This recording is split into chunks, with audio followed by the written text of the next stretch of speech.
మొన్న పూజ అయిపోయింది కదండి. ఇది నిన్న మార్నింగ్ తీసిన వీడియో. అంటే అమ్మవారిని మొన్న నైటే కదిలించేశాను.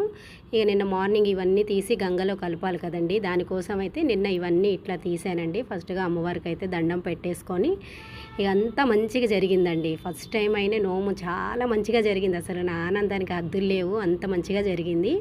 అమ్మవారికి అయితే నేను చేతిమానం పెట్టుకున్నానండి. ఆ చేతిమానం అయితే ఇక నేనే కట్టుకోవాలి. ఇక నాకైతే కట్టేశారు మా వారు.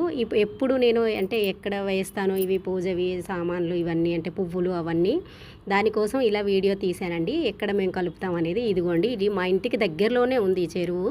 దీంట్లో అయితే ఇలాగ నేను ఎప్పుడు పూజ చేసిన పువ్వులు అన్నీ దీంట్లోనే మా వారు తీసుకెళ్ళి కలుపుతారు.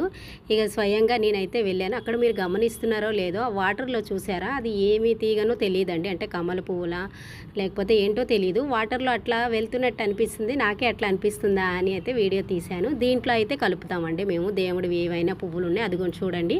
ఆ గుడ్డ అనేది ఎప్పుడు ఇక్కడ దగ్గరలో ఉండేదండి వాటర్. ఇప్పుడు ఇక్కడ నుండి చెట్లు వచ్చేసాయి. నేనైతే అలా విసిరేసాను చూడండి. అదిగో అక్కడైతే గంగలో కలిపేశాను కవర్తోని.